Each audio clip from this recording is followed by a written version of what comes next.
When it comes to the war in Ukraine, one of the prevailing narratives that you will often hear is this idea that Russia has the momentum.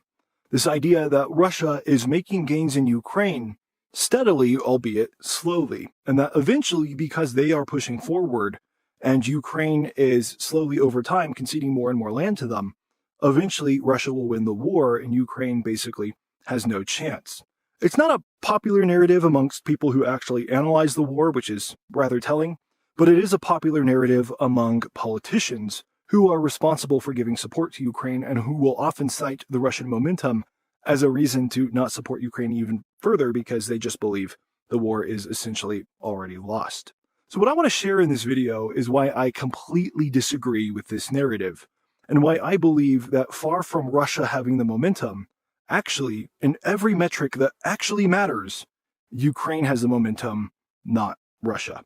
Let me start this analysis with a discussion of the very idea of momentum itself, because while it might seem a little pedantic, it's really important. Because a lot of people who say Russia has momentum don't actually understand what momentum is. The idea of momentum is the idea of sustained action, where previous steps forward are helping to propel your continued steps forward.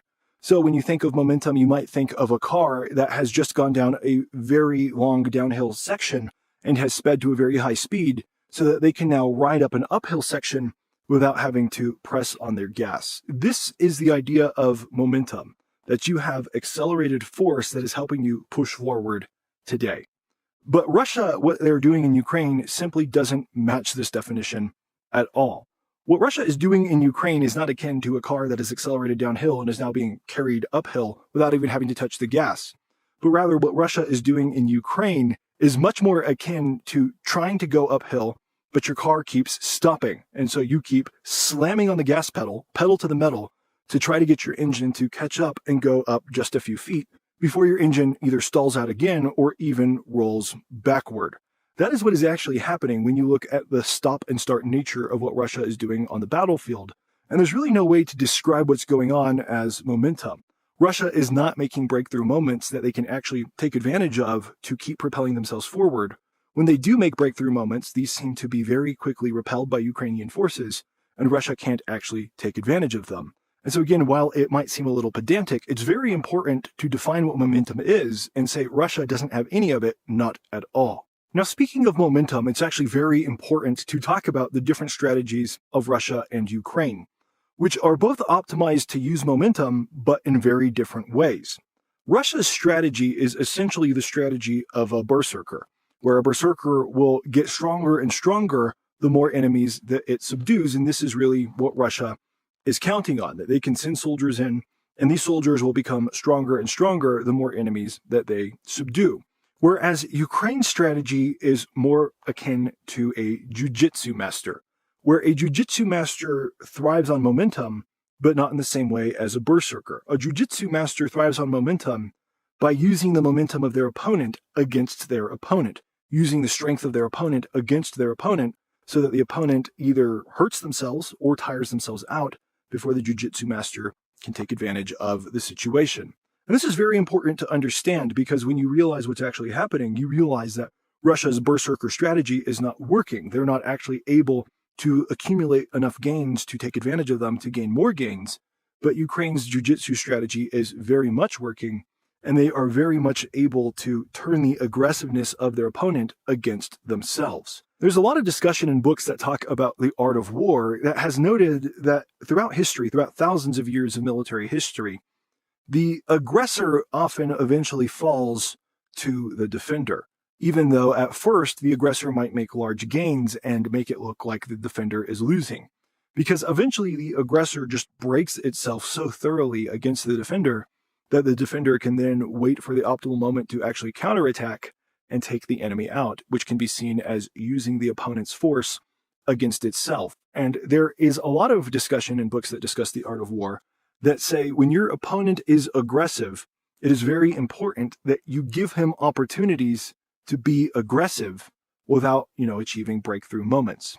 And this is exactly what Ukraine has been doing to Russia pretty much through the entire war, especially since the war descended into the locked battle lines that we see today, where Ukraine has been forcing Russia to take massive casualties for every single position that they actually gain. And Russia will, of course, make a big deal whenever they gain a position at a huge cost. But when you actually look at the calculus of how the war is actually being fought, and you understand the back-end actions that Ukraine is getting stronger in, you realize that Ukraine is the one with the momentum, not Russia. When it comes to momentum, you could describe a lot of the things that are going on in Ukraine as legitimate momentum, where the actions that were taken yesterday are feeding the force that is being used today. And so further actions are actually taking less and less effort. And it might not be super apparent when you look at the battle lines and how they're moving, but it does become apparent when you understand Ukraine's actual strategy, which I'll discuss in just a moment. And it becomes apparent when you realize how in every single way possible, Ukraine is in a better position today than it was 6 months ago.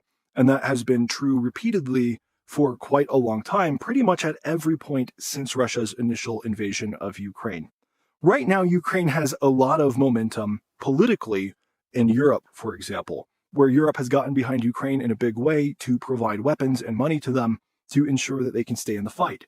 Ukraine has a lot of momentum in their drone technology, which is more advanced than Russia's and becomes more advanced every single day, with Ukraine even now doing limited autonomous assaults on Russian positions, where some Russian positions have actually been taken in trial runs only by drones, with infantry coming in later to clean up the pieces after the positions had already surrendered. And Ukraine's drones are getting better very quickly to the point that they can use AI to run missions when they're jammed and things like that. Ukraine also has momentum in simpler things like artillery shells, which they don't use nearly as much now, but they have momentum in that they are able now to produce more than they need, which was not true early on in the war. And as the war continues, you see that Ukraine is accumulating advantages to itself, which I've discussed in detail in a lot of other videos. When you consider this strategy in terms of allowing your opponent to break themselves against you, Ukraine's momentum actually becomes very clear. Because every day that passes, Ukraine gets better and better at exerting more casualties on Russia at a lower cost to themselves. Again, momentum. The things that they did yesterday are helping to carry them forward into tomorrow. While Russia has no momentum and they can't break through with their current strategy, and they have no way to gain momentum with their current strategy as far as actually capturing a significant portion of more Ukrainian territory, whereas Ukraine can eventually accumulate an advantage to the point that they can have a breakthrough moment, even if it's not soon, by wearing down the Russian forces so much that eventually Russia just can't continue, and they're forced to surrender, probably after Vladimir Putin falls out of power for one of a number of different reasons. That is largely how World War I ended, which is the most similar war historically to what we're seeing now. We don't have examples of warfare in history where people eventually won by making slow and steady advances at a cost that was too high to justify those advances. But we do have historical examples of people holding their positions for as long as it took until the enemy was so worn down that they couldn't proceed any further. Now, at the same time, Russia is not only gaining momentum or taking advantage of momentum, but they are actually quickly losing the advantages they had while Ukraine is gaining more and more advantages. For example, when we look at the trade situation between Russia and China, this is showing very major signs of potentially breaking soon, which is why Vladimir Putin went out of his way to meet with Donald Trump in Alaska to try to prevent secondary sanctions being put on China, because he knows that if that happens, China will very likely break trade ties with Russia rather than risk the damage that would come to their economy if they stopped trading with the United States. The United States is a much bigger partner. And so we see in this way that Russia is losing their momentum.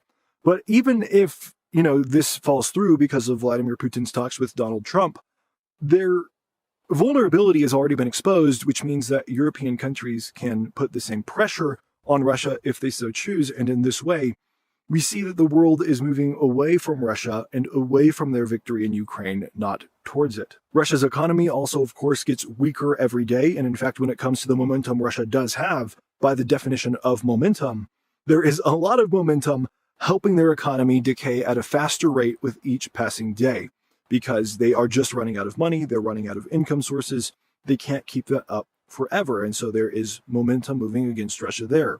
There's also momentum moving against Russia, and specifically Vladimir Putin, politically, where every day the war in Ukraine goes on, the more and more upset people get, which causes Vladimir Putin to take actions against the elites and the oligarchs in Russia, ramping up arrests, ramping up people falling out of windows.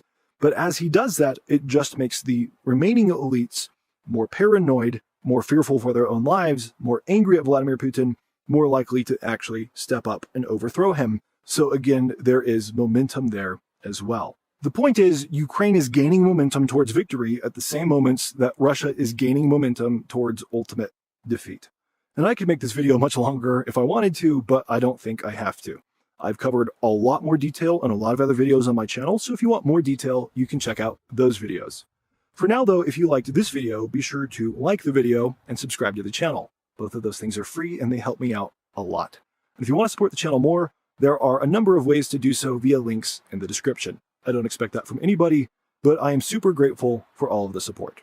Thanks again for watching. Check out one of these videos, and I'll see you on the next one.